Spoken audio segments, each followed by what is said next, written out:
please pronounce your name correctly for me. My name is Ahmed Umar. Now, you have a fascinating background and story. So how did you end up coming to the creative arts in the first place, all the way back to your childhood? Because your journey is interesting. Thank you. Well, I think it applies to me to say that I was born an artist, or isn't it Picasso or something? Or maybe it's a lie that everyone is born an artist. And it's been said. Yeah. I'm not sure I agree with it. I have known incredibly uncreative people. Yeah. So I think as far as I remember, I have been very interested in expressing myself through art.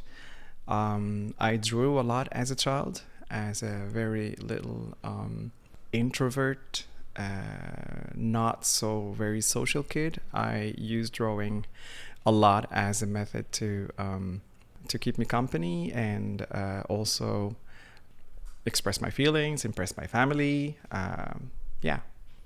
So I think as far back as I remember, I was interested in showing my feelings through other things but speaking. All right. Now, where was this though? In Saudi Arabia. I grew up in Mecca. Not that very far from the Holy Mosque. My father was very conservative, and he thought that it would be good to move the whole family to Mecca. And who thinks that's good?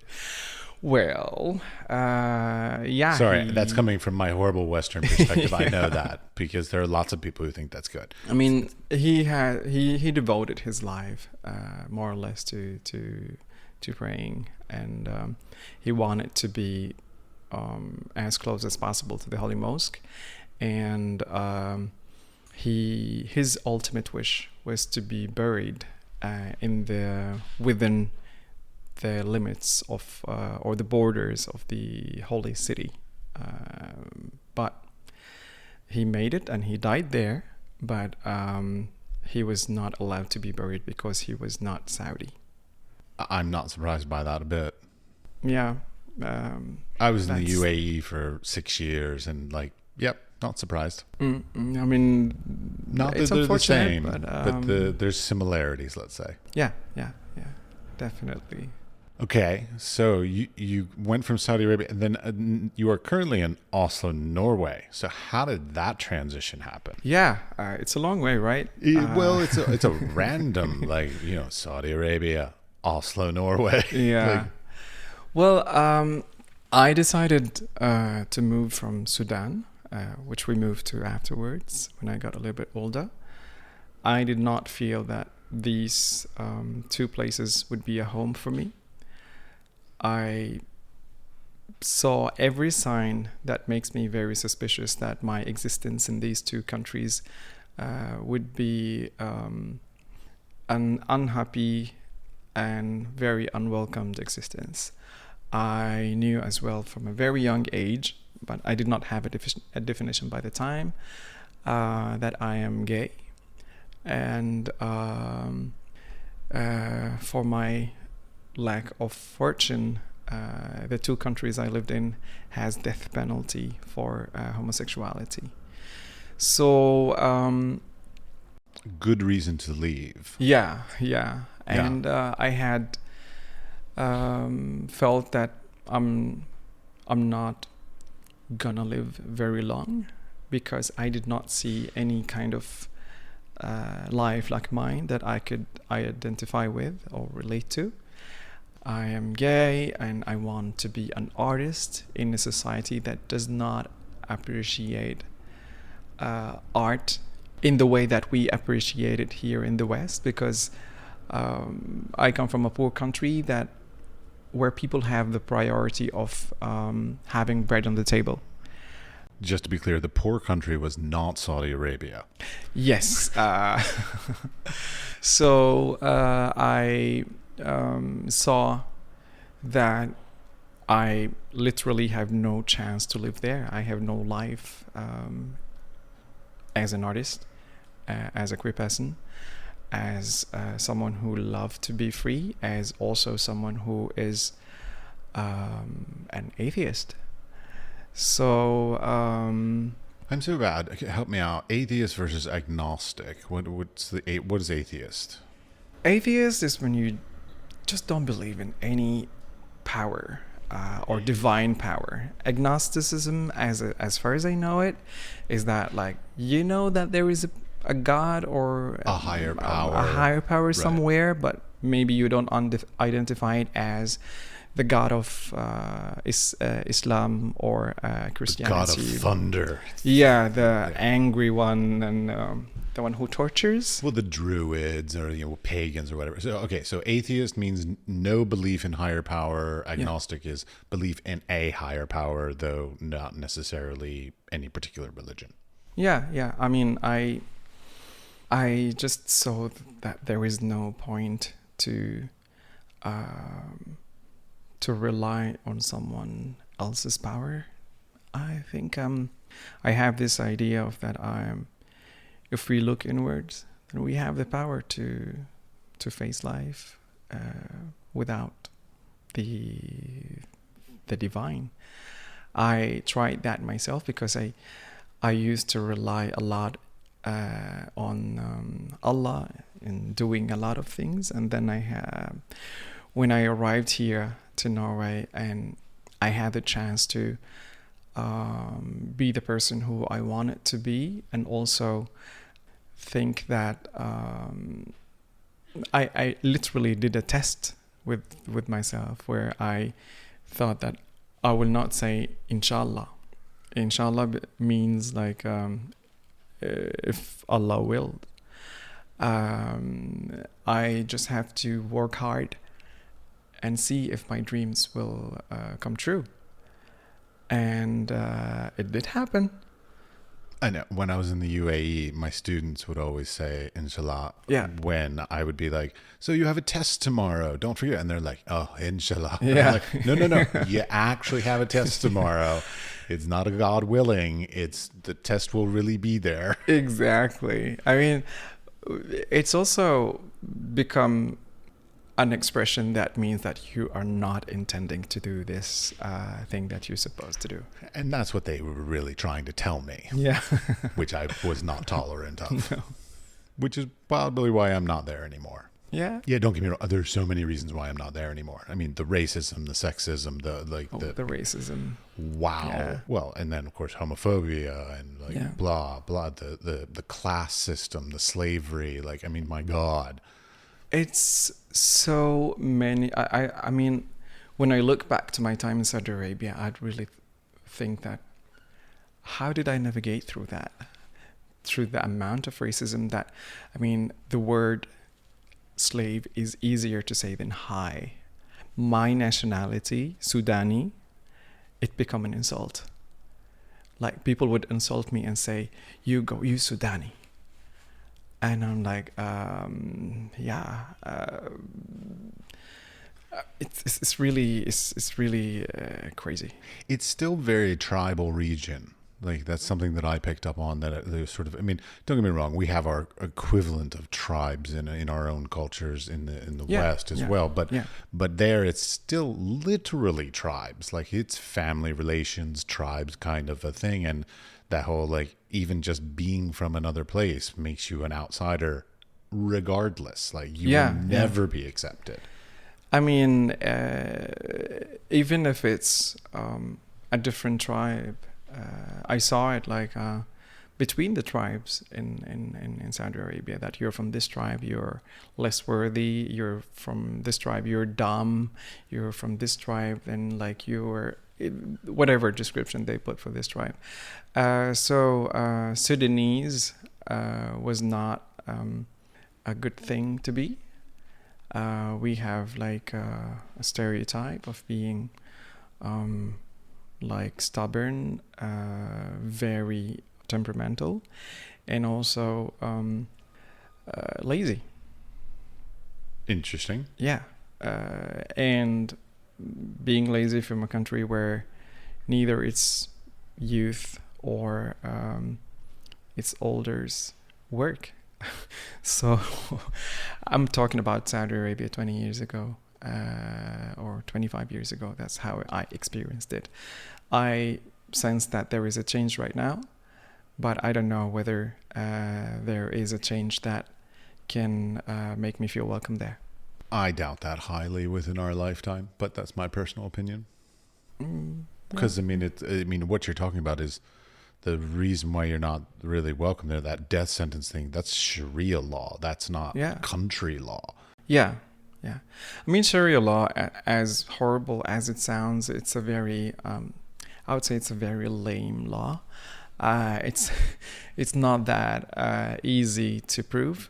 I mean, for sodomy, the proof is that 4 wise men would see penetration. What is the odds that 4 wise men would see you having sexual relationship with someone?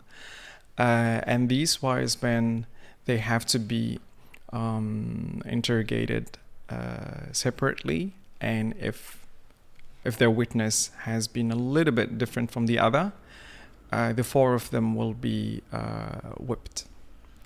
Yeah, and it's so funny. Like when I was living in the UAE, my wife and I used to vacation in other Muslim countries, and like I'm just not accustomed to living in countries where there's what I guess basically a corporal punishment, basically, physical harm potential because of laws, and I'm just like, I don't want to. I do so many stupid, inappropriate things. I'm an American tourist. So like I do lots of stupid, inappropriate things. And I'm always afraid I'm going to break some law that I was completely unaware of, because like, it's not like they give us, the law books when we go into any given country. And like, yeah, I mean, the amount of laws I have broken in foreign countries makes me very concerned that it's like, if I do go back to any more Muslim countries, I'm going to be flogged. Saudi Arabia is particularly strict when it comes to that. I mean, I think that when I went to Sudan, I thought like, freedom. Right. Yeah. Things are all relative in that case. Yes. But Sudan was very much free or freer than my experience in Saudi Arabia, because, I was a majority and a powerful majority there. And also, I think Sudan struggles with this identity crisis that we don't know that whether we are Arabs or Africans. We are not Arabs, but we speak Arabic. We were colonized by Arabs back in the past. And there was this movement by the past regime of al-Bashir that ruled for 30 years that pushed very much the agenda of that we are Arabs and we have to distance ourselves from our tribal cultures and so. So now you have this mutant Sudanese who doesn't know whether we are Arabs or Africans. And those don't seem contradictory necessarily. Like, keep in mind, American, poorly educated about the world. So the African to me is about a geography, a tribe, a heritage. Being Arab or Muslim, really, it is a religion. Like those are you could be both equally. Not when you have such a powerful and present heritage. We have 580 something tribes in Sudan, and you cannot rule that mass of cultures with just one culture that wants to eliminate the others. Oh, okay. So elimination and sort of genocide is the sort of it's potential. basically genocide of cultures. Potential. I'm not saying it happened, but it could happen. Yeah. Okay. Let's try and switch gears a little bit. So how did you then get to Oslo? I mean, you're sitting in the Sudan and you're like, I want to go to art school. I want to be free. And I could literally go anywhere in the world. What made you choose Oslo? It was very much by chance. I did not know anything about Norway, but that it's a safe country for LGBTQ plus people, and also that as an artist I can live a relatively safe life, and that also that the capital is Oslo, and there is a peace treaty that happened between Palestine and Israel back in the 90s, like the Oslo Treaty.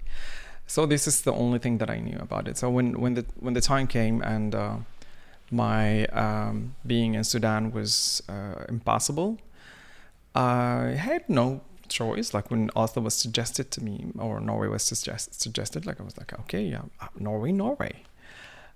I didn't know even that it was cold. I was going to say there's like just temperature range. You're going from like some of the hottest countries in the world to one of the coldest countries in the world. It is. I came here. It was in summer and it was so beautiful, and then winter came. Yeah. And it's so dark.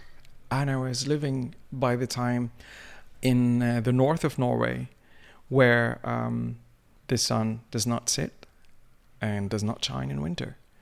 So it was exotic, I must say. It was very, very interesting to see snow. I was eating a lot of snow when I first saw it.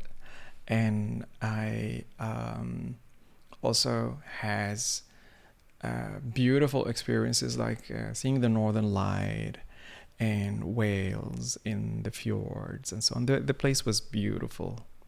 But it was, coming from a city of 2 million inhabitants to a village of 2,700 inhabitants. And where was this? It was in the north. So Tromsø? Near Harstad. Okay. Like, Tromsø and Bergen is pretty much all I know. 3 hours, I think, by car from Tromsø. Okay. Those are the only two I know. Those are the only two cities I know. At least up that far north. Yeah, Tromsø. Norwegians call it the Paris of the North. Everybody calls some city the Paris of the whatever. Yeah. I'm not. I haven't been there, so I make no attestment to that claim. No. But I can assure you that it's not anything close to Paris. I'm sorry, Norwegians. So. Then you decided, so you left, I assume, then that northern area to go to art school. So was the art school then in Oslo? Yeah, I after 11 months, after submitting my asylum application, I was granted an asylum. Oh, so you're here as on asylum? Yes. Okay. Yeah. Right. So I moved to the southern part. In a city called Larvik, and I did my secondary school exam in Norwegian to qualify to enter the university. And 3 years after my arrival to Norway, I was already accepted in the National Academy of the Arts of Oslo. Very nice. Okay, and so you graduated in, I think I saw 2011, is that right? I started school in 2011 and finished with a master's degree in 2016. Okay, so you're still, like, in comparison to me, let's say, kind of young to the industry. Yeah. Okay, great. I'd like to think that. I love it. Because a lot of the reason for the podcast is because, well, I mean, to be blunt about it, I feel like I'm out of touch. And so, like, connecting with people who are younger and maybe a little bit more energized and sort of in the beginning of their careers is very refreshing sometimes to, like, be like, oh, that's right. I totally forgot that, like, you could do that. Because, time. I'm starting to feel that I'm very much in your league right now, in the older generation. You're now the older generation? I feel that. I mean, my body is not the same as before. Like I'm 34 right now. I'm 48. Oh, you're ancient, man. I know. Yeah. No, I'm feeling over the hill. Well, I am technically over the hill, but yeah. I don't know. I'm looking for a resurgence. I'm thinking my 50s will be like a great resurgence for me. So I'm just doing preparatory work at this point. Yeah. All right. So, but now looking at your work, you do prints, sculptures, performance, painting. So like, how did that come about? Like, how did you end up going, you know what, multidisciplinary? That's what I'm going to do. From my time before starting school, I was very much interested in drawing, as it's the most affordable and accessible art form for me. And when I started at the academy in Oslo, I saw this possibility of just basically do whatever you would like to do. And I'm used to rigid systems where you have to decide for something. You don't and then say. Yeah. Saudi Arabia, rigid systems? No. So I'm used to like just focus in one thing, and the freedom at the beginning was very much like a scary thought, like that I have complete freedom to do whatever I want to do. And I have also facilities, because the academy in Oslo has crazy facilities, and seeing all that with a very competent staff just willing to help you. At first I was like crippled by this feeling of that just not being used to be free, but then I'm also a kind of person who gets very bored very quickly with a technique or something. So I just like I spent my first semester in the printmaking department, which was initially where I was accepted when I entered the school, and then never went back for the rest of the 5 years. So I did courses in jewelry making and metal design, and also textile art. I did also some photography, and I even had courses in fashion design.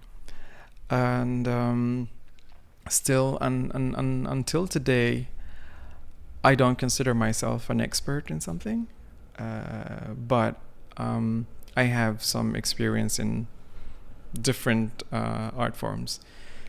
Ceramics was the closest to my heart at the time of my graduation. So my graduation from the master's degree was from the ceramic department. But after my graduation, it became a little bit more expensive for the scales that I work with. I do large and without sculptures. the resources of the school. Yeah.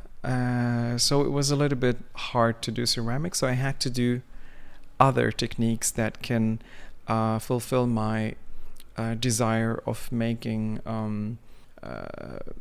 big installations in my kitchen table. Well, you know, a lot of people do after graduation. A lot of people will go back and just take a class at a university just to have the access to the resources. Yeah, yeah. So just take the cheapest, stupidest class you can afford, you get into, and just basically be enrolled so that you then have access. I think I'm considering starting my PhD so I can have my good days in the academy in Oslo. But also, like, the academy is very open to having guest artists. You can apply for a residency, and you might have a chance to stay there for like a couple of months or something. Well, we in the academic side, as a professor from my side, we've had this discussion as universities, as colleges, to talk about like whether it's beneficial. And please don't take offense to the way I'm going to phrase this, but like whether it's beneficial to train young artists to be what we call like generalists versus specialists. So like traditionally, you know, we're talking hundreds of years ago, traditionally it was like you take an apprenticeship under a particular painter, and then you follow in their lineage, you know, apprentice, mentor kind of relationship. These days it's a lot more of, we teach you everything and then sort of just push you out the door, and you get to figure out what it is you want to do after graduation.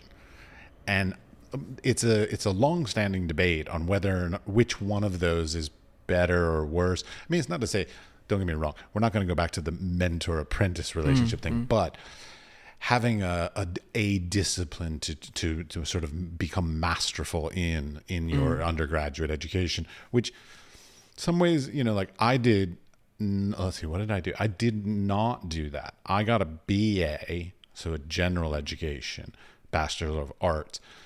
And then when I went to apply for a master's program, they were like, you're all over the map. Your portfolio is not good enough.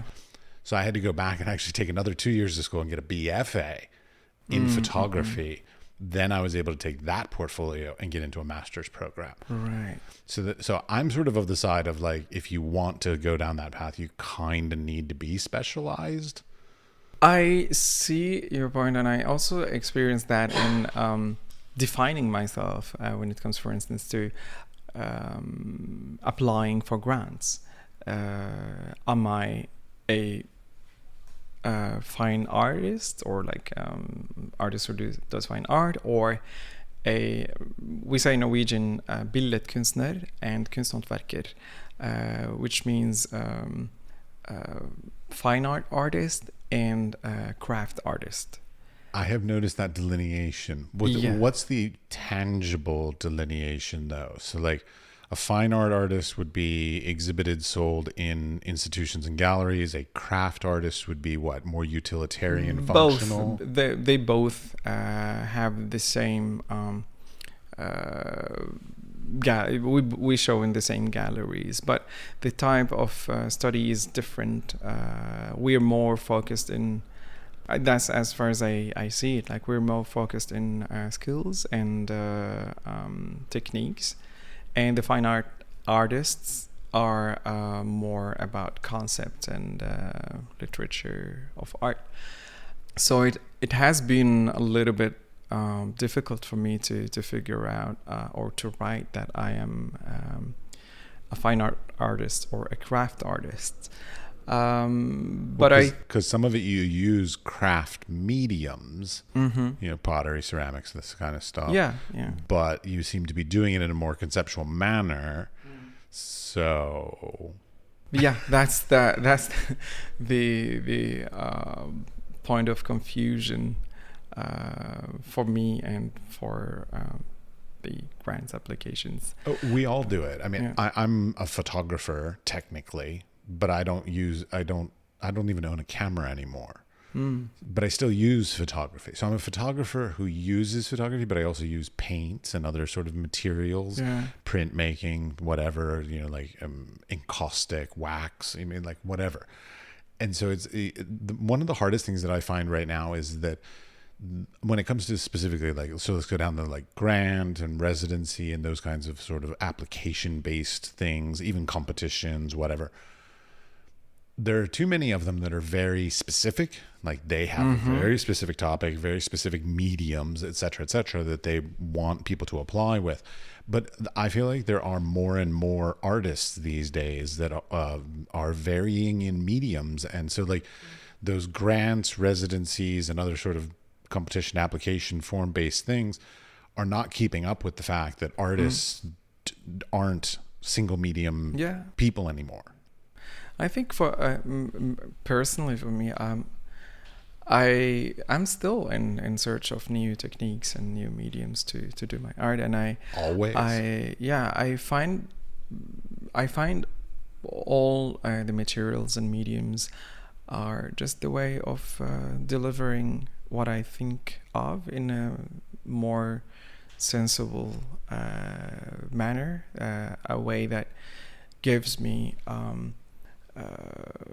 this quality of feeling that I presented my thought in a way that is understandable, and also how materials can affect the presentation of my idea.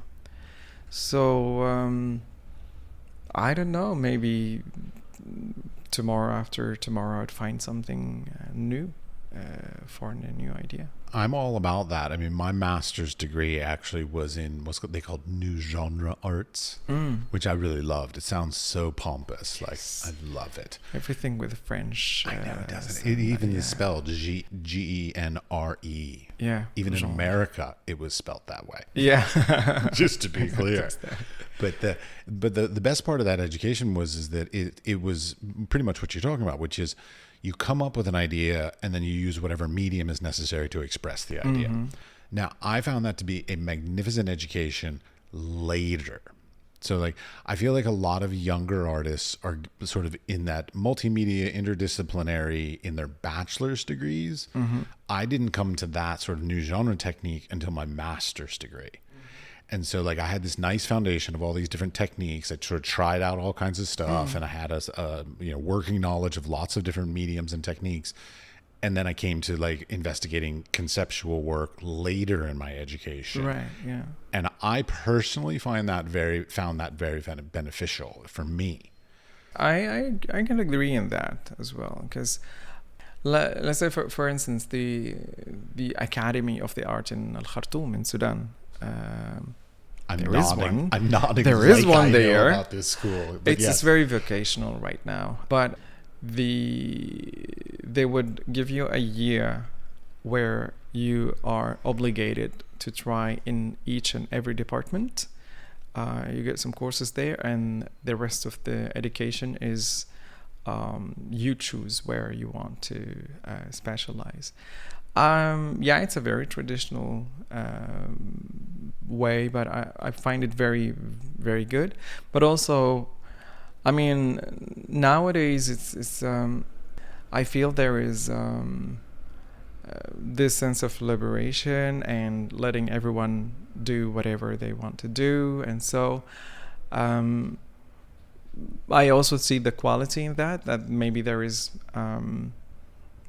some artists who would like to stay undecided about their techniques, but I don't know. Well, see, and my perspective on that is like, I feel like sometimes that's setting up for a bit of difficulty, because again, going back to grants, residencies, all these basically the institutional structure behind the arts industry is very rigid, slow to change, and very like they want painters to be supported by the painting association kind of thing. And so like if you do painting, but only for that one project, but then you do performance and ceramics and printmaking and everything else, you don't fit them, And so like the arts industry, whether it's sales or exhibitions or grants or residencies, they want to put us into boxes. But we, as creative people, want not to be put into boxes. Yeah. So it's a very difficult sort of balance, because we have to play the games of the industry, but it's literally the contradiction to what we desire in our lives. Yeah, unfortunately, it's very much that. Yeah. Okay, agreed. Yeah. Marvelous. So, coming to Oslo, though. So, like, I know almost nothing about the Oslo art scene. So give me your opinion or your experiences on the scene here. I think I'm the worst one to be asked about that, because I have not been very much engaged in the scene. Honestly, I have been focusing on working. As we all should be doing. Yeah, I have this anxiety from the time I was at school, because I have no support here. If I fall, I have no family to support me. I have no partners until today, and so I. What happened today? You had a partner? You suddenly got a partner today? No. I'm translated from Arabic sometimes. Okay. So as of today. Yes. Have no partners. Thank you. So I was very much focusing in working and be present and so I was not very much invested in getting very much in the scene. And luckily, most of my connections with galleries and museums and so on, they come to my studio. So I'm, but if I would say a general thing, I think there is a lot of activity and powerful artists who come from this city or from this country. Okay, but now that's a very general thing. It is very broad. Yeah, I'm just gonna Yeah. skip over that. Yeah. It was just sort of like being publicly like PC, just like it's very international, very strong community. Yeah, whatever. Okay, but so are you able to, like, for lack of a better word, like make a living? Like, so like you say you have a studio, so it just as a technical question, is the studio separate from your home? It is. Okay, so and this is in Oslo proper. It is in Oslo, in like 3 minutes walking distance from my apartment. Yeah, that's super convenient. So the thing I wonder about is because Oslo is a reasonably expensive city. So it's like, can artists, more for lack of a word, sort of support themselves, make a living here? I think we can. I was very lucky, and I also worked hard in order to deserve the grants I get. So I was the first year after graduation was the hardest because I also during my studies, from the day I started at the academy, I decided that I will not work with anything that is not related to art. So I don't want to work in a shop, and not that there is a problem with that, but I want to do only a thing that I have invested my time and some years of my life to do or to study. So when I finished the art school and I saw that everyone was going back to their families and they have, being born in Norway, or like having a family or a big network in Norway is not like when you come alone, and so that support system was completely not existent for me. So I was panicking a lot that I'm not going to make it, and I did not get a full year grant. I got just an amount of like maybe $10,000 or something, and what $10,000 can do for an artist for a whole year. So I was living very minimal, just food and supplies. And but the year after I got my first grant, actually 2 days after I called to pull off my membership from the Art and Craft or Craft Artists Association, because I couldn't pay the membership. So I got my first grant, and from there it kind of started to be more stable. And until today, 5 years after, I did not work with anything that has not to do with art. Okay, I'm so envious of this situation, because like this kind of thing just doesn't happen in America. Yeah, This sort of social, I think they call it social democratic support for the arts is amazing. Yeah, like, it is. Holy shit. It is. I mean, when you know that your rent is going to be paid and you're not going to starve, and you're going to have some extra to buy some supplies to do some more art. And also I got I think I'm also quite lucky with the type of exhibitions and the type of institutions that I got in touch with. So most of my grant applications were accepted, and I got some fundings to do big projects, and so it's it has been quite okay for me.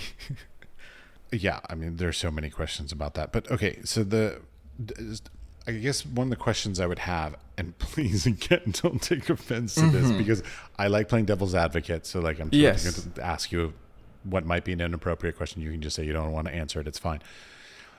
As a expat Sudanese raised Muslim person in Norway, which is pretty much none of those things. Okay. And LGBTQIA plus. Do you ever feel like some of the support that you get, or the interest in your work, is tokenism? I knew that you were going to ask me over that, but because you have lots of things that could be tokenism. I check a lot of boxes. You do, yeah. You do. But like they could choose to do just exhibit you, and they tick off like 5 boxes on their need for tokenism. Yes. If you were a woman, it would be even another. That would have been just like you'd have the trifecta. Yeah. Well, this notion crosses my head from time to time, but I think I have been out for so long, and I have maybe used up the chances of tokenism. If it gets used up, I think so. No, after 5 years of, and I think I also see myself as an artist who works hard, and I put all my heart in my work, and I am also skilled. Well, like I am the opposite of any form of tokenism. I am a white male American. I have no sense of like how tokenism is done, used, whatever kind of thing. Like, so it's something that like you can use up, being a token something. I mean, I talked, or when I mentioned having used up these chances, I don't think someone would be so using you as a token for like 1 year, 2 years, 3 years, 4 years, 5 years. That would be a lot of money spent on. Well, but if they're getting grants that they have to sort of meet certain tick boxes and meet criteria, is like that's what they got to do. Yeah. But I mean, I guess the point I'm sort of trying to get to is like, because you brought it up, is like, is there a point where you're no longer a token whatever, and you're just accepted as part of the art world? I mean, or specifically here. I mean, so like, you know, has there been, or is it sort of trending in the way that you're feeling like you're basically more accepted here rather than thought of as a token outsider kind of a thing? I ask this because I'm an expat in the Czech Republic, and I feel like I'm always an outsider there. Yeah. So I'm asking it like, please, is there a time where we're ever accepted? I think I have been very much accepted in the art scene here, and I can maybe see that sometimes I get a chance because I'm an easy choice that kind of presents that institution or this journalist or paper or something, as in they can be after that so inclusive because they had like this artist who just like have everything together. But at the same time, I think I have also a quality of being an artist who does different things and has been able to communicate with a wide range of public. It's great. I'm asking because I'm hopeful about your answer, not like because I'm like, so do you feel like a token? Yeah. Because I'm sort of hoping that, like, again, that to a certain extent that stuff wears off and people stop noticing those characteristics, and they just say makes good art. Yeah. Instead of the Sudanese Muslim, gay guy that makes art. Yeah. Like those other terms sort of fall off, and it's the good artist. Yeah. What's behind that? We've heard it now for a while. What is behind? What is beyond these check? These boxes that the art world likes to put us in. Yeah. So I think I feel that I have passed this marvelous this stage. Okay. Now, so here in Oslo, as I said, social democratic financial support from the government and all this. I'm fascinated by this thing and how it sort of addresses you as a creative person and whether or not it sort of changes how you approach things. Because in America, it's all about capitalism. So it's all about, like, you make art, you sell it, you take the money from the sales, you reinvest it, you make bigger, better work. That's what we do. So what's the balance relationship between, like, the governmental support and sales? And or commissions, because I know you also do, like, commissioned projects. Yeah, I started doing that now. At the moment, I think, although I sell, or I sold most of my pieces, but I'm not like I'm not this kind of people who's good in, like, investing or, like, keeping my economy intact. But so I'm totally reliant on the grants that I get, and I think quite with the grants I'm quite able to fix it, because it's very it takes time for me to produce artwork, and I take it. Yeah, I take a lot of time, money, and the health cost as well is very high for me, because my back start to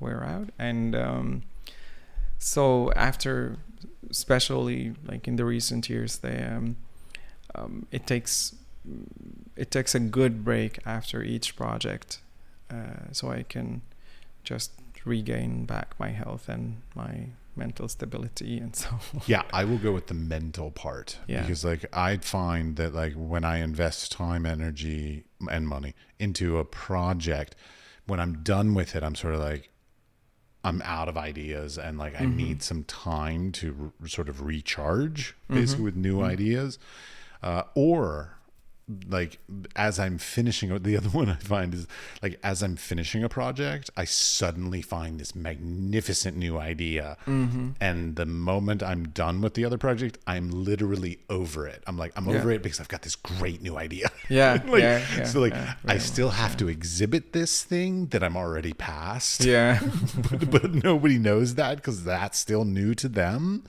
but I'm already on to the next thing. It's a horrible cycle. Totally relate. Some people do, some people don't. But yeah, I mean, my technique for doing my work is, like, I'll be working on multiple series of works at the same time. So, like, I'm often working at least on 2, generally 3, because I find, like, I do one that's like a technical process, so it's purely technical and sort of mundane and sort of straightforward, and I don't really have to think too much about it. And then I have a very emotional, vulnerable project that I work on, and probably may not have as a stringent technique, but it has a lot of emotional components to it. And so, when I'm drained of my emotional aspect, I can work on the technical one.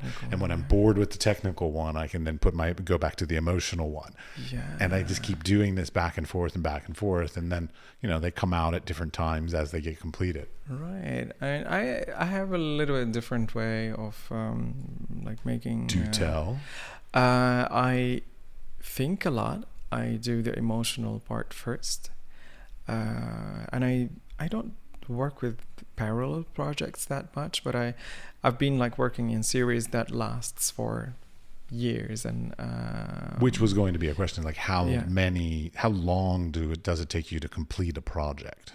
Oh yeah, years. So I would maybe spend, for my recent project that I'm working on right now, the final presentation or idea of presentation have taken maybe 3 years to develop.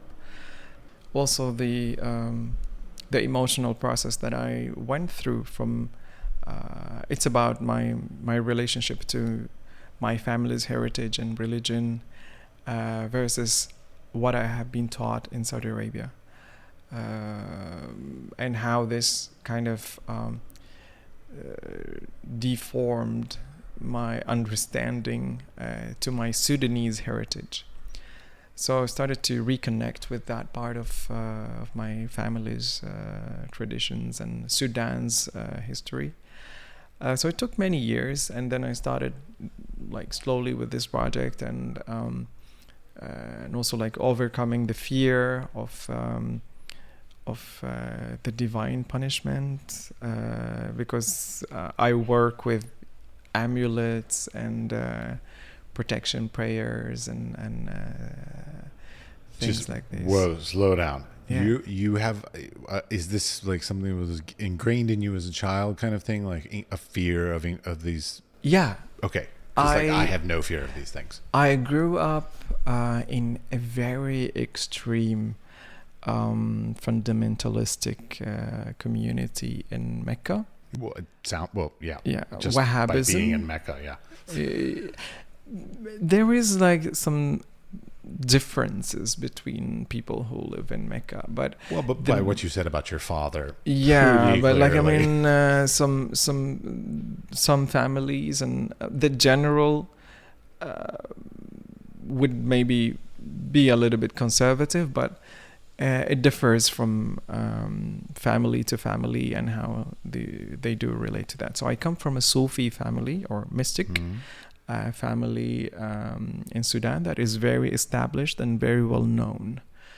And I grew up in Mecca in this Wahhabi community that is extremely judgmental about things that are not from this teaching they have, and it's very much it just makes you scared of everything and everyone, and scared, but not just in a suspicious way, but in an aggressive way, because they teach you you have to take an action. You should not be passive when you see thought or immorality, or you have to do something. Holy crap, all I would be doing is that. If that's, I see immoral acts everywhere. Yeah, but this is where the line goes is the question here, because for instance I come from this Sufi family that have certain traditions and rituals that are considered heretic in Mecca, and these traditions are considered some of the most dangerous acts you can do towards your belief. And seeing my family doing that, and very much their life is about about religion, and they have this big mosque where followers come from from all over Sudan, and then learn that they are misguided people. They are uneducated, and I have to educate them. I have to stand and say, no, what you're doing is wrong. To me, you're just literally defining religion. Yeah, Like any basically. That is the role that religion has chosen to play in all societies. Yeah, and it is. It have like made me very much scared of my family's history, and like fearing for them and fearing for their position afterwards in the day of judgment. So I started fighting with my own like possible ways as a teenager, that this is forbidden, you should not do this is infidelism, this is as a teenager you rebelled against your parents. That's shocking. Yeah, I think I rebelled before my teenage. Okay, fair enough. But yeah, so I've had a long process to just approve and be proud of my family's history. And then I started working with that, and the projects developed from systematically with each exhibition. So I started, like, for instance, from with an exhibition of 15 sculptures, and then 33 sculptures, 365. And one day, when I'm a little bit richer, or a lot richer, and have some assistance, I will make 1,000 sculpture for that installation. So, which is an installation that deals with the use of prayer beads. In Mecca, I've been told it's heretic, and you should not use prayer beads. You should count prayers with your hand. And wait, I'm sorry, say that again. You should count prayers with your hands. Oh, because so you're not to use. Oh, that's interesting. You don't use prayer beads because the prayer beads are. Wait, hold on. Just to be clear, because people couldn't see your hand gesture, he was basically touching his thumb to his fingers in a way of like counting. Yeah, you count manner. Each phalanx in your hand, like you count each prayer with the phalanx of phalanges of your hands. For the ignorant people, because also I am ignorant, and that word went the joints. Basically. Yes, the joints or the bones. The bones. Okay, yeah. Great. The small bones that can make a finger. Got it. As a kid, in a class, and the teacher said that this is heretic and you should not use prayer beads in counting prayers. You should use your hands, because your hand will glow in the day of judgment. That is very dark and scary. So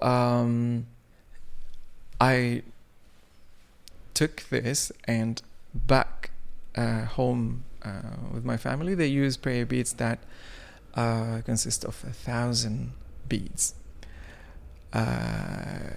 So the contrast in the teaching just made me, almost in every aspect of my life, just so confused who I should belong to, who is right and who is wrong. And as a kid who wanted to be in the good side, was just like, so confused.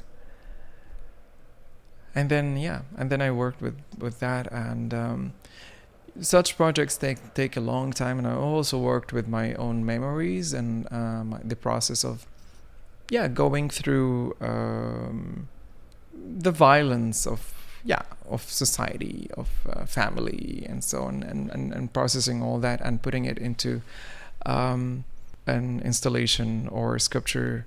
That takes time. Well, I've just started noticing, both in my own work as well as in other peers of mine's works, that we're getting we're closer to the 50 years old, and my peers, and I noticed that a lot of young artists, and I mean this by age, so young artists in their early 20s and 30s, they're and I did it myself. Like you're trying to rebel against whatever you were taught, whatever your upbringing was, whatever your schooling was. You rebel against that. You're trying to define yourself as something unique, something special. And then as time goes on, you start reflecting back on your own upbringing, your own culture and stuff. And so literally you can sort of watch an artist's career where it's like they're trying to be unique and individual, and I'm making a little line graph sort of up, and then sort of there's this transition that happens at some point in everybody's life, it seems like, in their career, where they start turning and reflecting back on themselves, their upbringing, their childhood, their whatever, and it becomes more introspective in many ways. And it's a very interesting progress that happens in a lot of artists' careers that I hadn't noticed when I was in it. Yeah. But now being a little bit older and having a little bit of hindsight, maybe some wisdom, I doubt it, that I'm sort of seeing and hearing people talking about this sort of transition that happens where you try to define yourself as an individual, and then you realize that you're not that what makes you an individual is that community, the upbringing, the education, your own the story. family. Yeah. So I have been very much focused on owning my own voice. This is also part of the rebellion against the familial structure and the societal structure in Sudan. Because as the youngest at home, and you're part of a bigger family, I did not choose anything. Everything was decided for me. Before coming to Norway, almost everything was decided for me. And like my clothes, the way I speak, the way I talk, what should I talk about, and all that was preset, and you just have to be an extension of your family or of this society. So my art is majorly is about claiming my voice and having my own part of the story told by myself, not by someone else. And also, as a queer person, we are silenced with all violent ways in my society, and I use my platform right now and also my art to fight this silencing, and say I'm here, and this is my story, and it is valid. Fabulous. Do you have any sort of advice from your own experiences of being in all the things that you are, being an expat, coming from different backgrounds, like all these, you have so many life experiences. So is there any sort of advice that you can give to the next generation to sort of help them in their path? It will probably sound very cliche, like just be authentic and listen to yourself. And I would say also the most cliche thing, like you work. There might be a lot of hurdles in the way and a lot of things that might seem impossible. But from my experience, if I just know how to work. And it have been hard. Life is not easy. It's merciless. And people are harsh, like human beings are harsh creatures. But I think if we invest in ourselves and love to ourselves and kindness towards ourselves at first, I think that would shield us from this harsh and also would maybe be fruitful in the future, where that can mean that you would have some means and money coming back from your contribution to the world. But lovely. All right. Well, thank you very much. You're very welcome. Thank you. Before you leave, I'd like to say thank you for listening all the way to the end of the conversation. We appreciate it, and we would love it if you would share the podcast with your friends, your family, your coworkers, your studio mates, anybody with an interest in the arts and creative endeavors. The building and strengthening of the arts and creative community, not only today, but in the future, is at the core of our mission for this podcast. They can listen and subscribe on Spotify, Apple Podcast, or wherever you get your podcasts. We are produced by 5014. The audio was edited by CushAudio Services, and the music was created by Pete Bybee. The Wise Fool Art Podcast is supported in part by an EEA grant from Iceland, Liechtenstein, and Norway in an effort to work together for a green, competitive, and inclusive Europe. We would also like to thank our partners Hunt Kastner in Prague, Czech Republic, and Kunstsentrene i Norge in Norway.